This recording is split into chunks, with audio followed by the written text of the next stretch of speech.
British Prime Minister Theresa May has survived a threat to her leadership and plans to press ahead with their Brexit strategy despite growing opposition and a tricky upcoming meeting with US President Donald Trump. Ms May looked to be on shaky ground on Monday after 3 pro-Brexit cabinet ministers resigned, including leadership rival Boris Johnson, and several Conservative members of Parliament called on her to step down. The departing ministers quit in protest over what they see as Ms May's growing softness on Brexit and her latest proposal, which includes a customs arrangement with the European Union. The dream of Brexit was dying, suffocated by needless self-doubt, Mr Johnson said in his resignation letter. On Tuesday, Mr Trump waded into the controversy as well by praising Mr Johnson while noting the turmoil in the UK. Mr Trump has been an outspoken supporter of Brexit and he is set to meet Ms May in London later this week.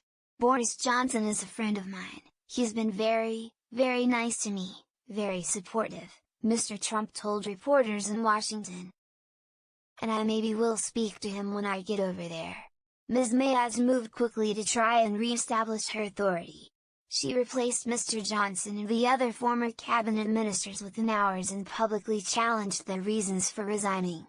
She also won the backing of several other pro-Brexit cabinet ministers on Tuesday and fended off a Tory MP rebellion by warning them that sacking her could prompt an election which the Tories might lose. Tony Travers, a political scientist at the London School of Economics, said Ms May is back with the hardline Brexit MPs into a corner. The group has been pushing Ms May for months to take a tough approach with the EU and cut all ties when the country leaves the bloc next March.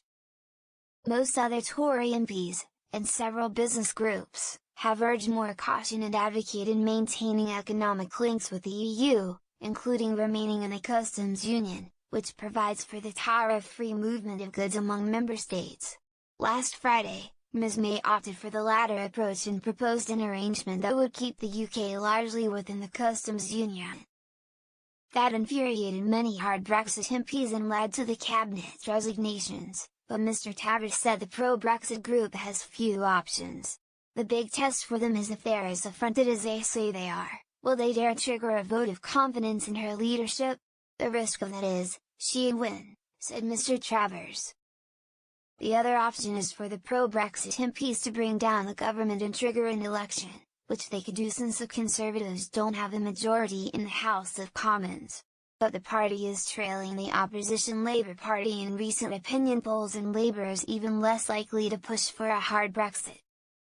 If there's one thing that binds Conservative MPs together it is a fear of Labour leader, Jeremy Corbyn as Prime Minister, Mr Travers said. However, Ms May's troubles are far from over. Her new Brexit policy will be outlined more fully on Thursday, but it has run into opposition from Labour MPs who have called it unworkable. "I don't think it can win a majority in Parliament," Labour MP Ben Bradshaw said Tuesday. There are also indications that pro-Brexit Tories led by Mr Johnson will be pushing hard for Ms May to scrap the plan. And critics have noted that Ms May's customs arrangement only deals with the movement of goods and not services, which accounts for 80% of the UK economy. That includes financial services, which will be significantly affected by Brexit if London's financial institutions lose unfettered access to the EU. Ms May has only said that a deal on services will be worked out later. The EU's top negotiator, Michel Barnier, has also been cued in Ms May's proposals.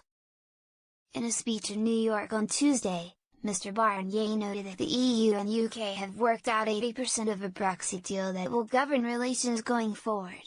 The EU wants to have the full agreement done by October to give member states enough time to ratify it before the UK leaves the bloc on March 29, 2019.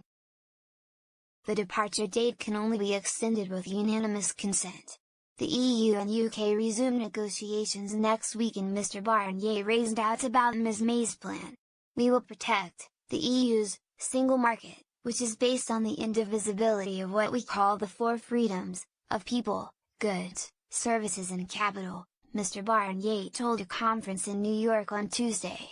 "This ecosystem for rules, norms, standards for goods and services is the foundation of the European Union.